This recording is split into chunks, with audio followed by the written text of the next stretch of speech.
Thank you for clicking on the YouTube channel, Nerds in the Hood. Hello YouTube, it is the homie Rex the T-Rex here, and today I will be reviewing the 2008 film Cloverfield. The film's plot synopsis is: a group of friends venture deep into the streets of New York on a rescue mission during a rampaging monster attack. The cast for the film is: we got Mike Vogel as Jason Hawkins. We have Jessica Lucas as Lily, Lizzie Kaplan as Marlene, and TJ Miller as Hud. Cloverfield was directed by Matt Reeves and written by Drew Goddard. Cloverfield was filmed on location in parts of New York. And other parts of it were filmed on location at the Warner Bros. Studios lot. So I seen that it was labeled as like a horror film, and I seen that it was labeled as like a sci-fi film, and it was labeled as this and that and the other. For me, the way this movie feels to me, it comes off as a science fiction thriller due to the fact that for the most part of the film, you spend it more focused on the journey of the main group of characters versus actually focusing on the monster itself. And while this does well with this film and is executed in an amazing way, it doesn't really give me horror vibes too much. It gives me more of the kind of thriller-esque vibes with some science fiction elements added in. So for me, I would define this movie as a sci-fi thriller more than any other type. It does have a giant monster movie. You could call it a monster film. You could call it a kaiju film if you want to get technical. But for me, it really sets in that kind of thriller sci-fi-ish area for the way that the film is presented and the way that they tell its story. So for me, I'm not really too into the found footage genre, really. I will admit that there are some good movies in it that are been well presented and well directed and everything and had really good stories to them. But for the most part, I kind of try to avoid it. But when I saw who was attached as the director, it piqued my curiosity because he did good with Batman. The man did. He did a good Batman movie. It's not the best Batman movie I've ever seen. It's not the worst Batman movie I've ever seen. It's a really good, solid, entertaining film for me. So that drew me over to wanting to see this movie because it was directed by Matt Reeves. And I've got to say, I'm actually glad that I checked this film out just based off of the director, because this is one of them rare found footage movies that I ended up really enjoying and really liking its presentation. With this being a monster film, you would think that they would put the monster front and center and do the story around the monster. But in order to be original, they chose to focus on this one group of people and how this monster affects them. And with a lot of directors, I actually wouldn't expect them to be able to handle this kind of balance and be able to give you what you need for the human parts while making sure that the monster is consistently present within the film, whether it's on screen or not. And one thing that this movie does really, really well, surprisingly, is how it never ever forgets that the monster's there. Even when the monster's not really on screen, its presence is still known. It's still there. You still feel like no matter what's going on, that monster's still in New York. It's still stomping around New York, you know? And realistically, like I said, any other director, I could not see them pulling it off as well as Matt Reeves did. But honestly, Matt Reeves did amazing with keeping that a good balance that doesn't fuck up the story or undersell the monster.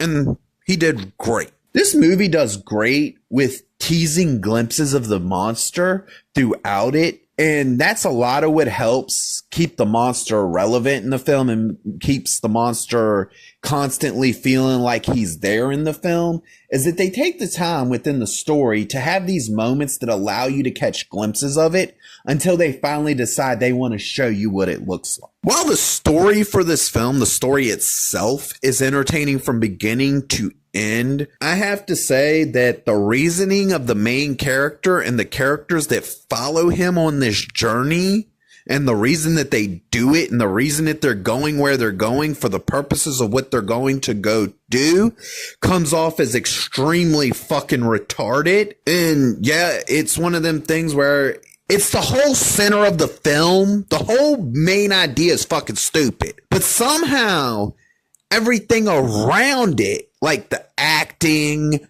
the fucking scene, or the way the scenes play out and everything, is highly entertaining. But you can't help follow the fact that, you know, when you think about it logically, that this movie, you're following a group of retards that are doing something extremely retarded. And there's no other real way to put it. But thank God everything else is so good that, yeah, it's really entertaining. But for me, the stupidity of the characters did bring this movie down a rating for me. Because it almost got a really high rating, but it did get notched down due to the fact that these people are fucking stupid. I wouldn't have done what they did, not for the fucking reasons that he did it for, especially after what happens in the opening scenes of the film. So it might just be me not seeing the logic of it really, but yeah, they're fucking retarded for what the purpose of this movie. This center backbone of this movie comes off as being just completely fucking retarded, but somehow entertaining. I can't put my finger on it. I can't really explain how that worked. All I can tell you is it lost some points for this. This movie has some moments that get very, very tense in them, and you get some high tension moments in this film. And not only are they well executed, but the actors do amazing with it, and making sure that they deliver a great performance that makes that tension really be sold well. Even though I find the characters themselves to be extremely stupid, I will say that the actors for the film did really good in their roles. And there was even a few points in the movie where people started to fucking just full on panic about what was going on around them. And I actually believed it. I believed that those people were freaking the fuck out because of what was going on. So yeah, the acting is actually pretty good in this film. The characters are extremely stupid, but the actors, they did great. The effects for this movie were actually good. And another thing that actually caught me off guard was how well the CGI for the film was actually holding up. For a movie that was from 2008, the CGI in this movie is actually still really good and looks good too. This film has some amazing explosions in it, to the point where I wouldn't be surprised if Michael Bay gave some tips on it. But the other thing that's really, really good, and when you have a monster movie, you need this to be good. You need this to look good, and you need it to work out just right. And it does for this film. And that's the actual destruction that the monster causes in the film. That shit looks amazing too. And it is like surprising how well this stuff is holding up. For real, because I didn't expect it to be this good. Like I expected to enjoy the film. I wasn't expecting to get some really good destruction, some really good explosions, and I definitely won't expecting the CGI to hold up too well. So I gotta say, in those elements, the movie actually took me by surprise and delivered really good still on those elements. Now, thanks to this movie being more character focused and less monster focused, we get some really good drama throughout the course of the film. And it's really well, like I've said several times before, it's really well acted. It doesn't do too extremely much to really stand out as anything special, but it's really good. It's well executed, and it does well for what they needed to do within the films. And I was happy with it. I'm not gonna lie, I didn't know who Matt Reeves was prior to making The Batman. For the longest time, I had heard that Cloverfield was not a good movie, so I didn't bother to watch it until I found out who Matt Reeves was, and then found out that he directed, and I was like, fuck it, let me give it a try. But I'm gonna have to say, the man's a good director. I like his directing. I really do. I don't feel like he is on the same level when it comes to his writing, but since he didn't write that, we're not gonna make that the topic of this. We're going to focus on his directing for now. I'll talk about his writing when I do the Batman, when I do my Let's Talk for that film.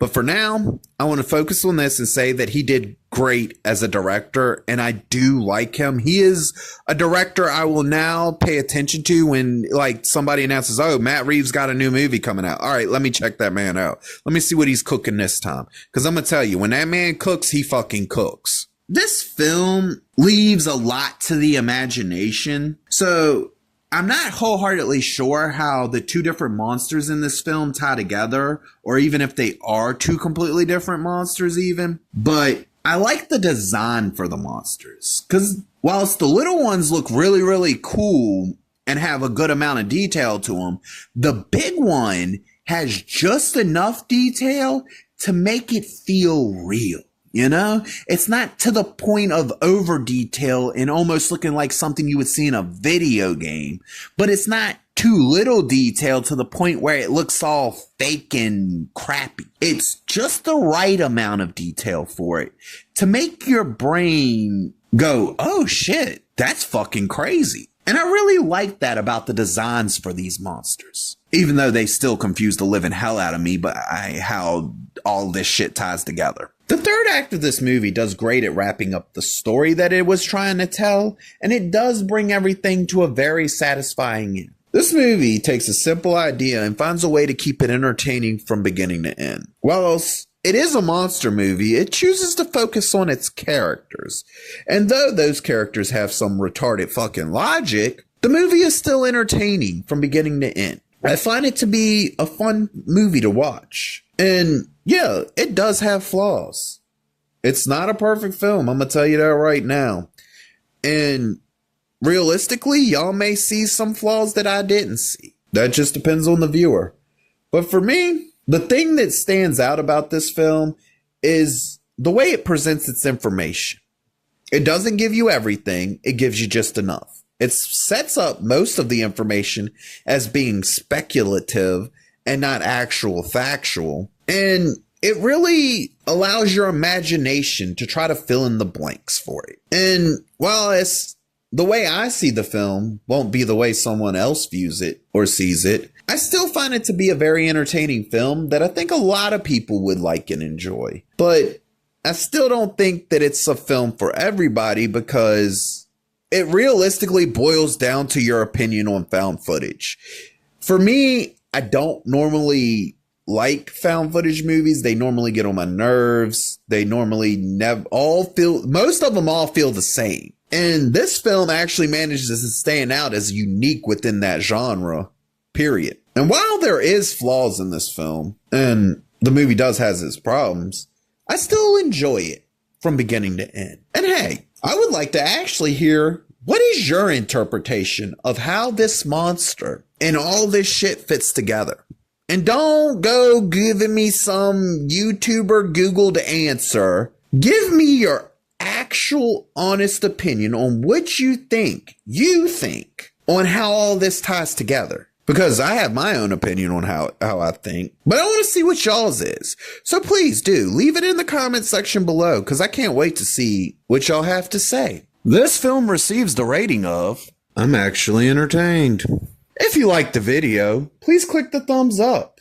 If you disagree or agree with me, please leave a comment. And if you really want to see more of me, please hit that subscribe button.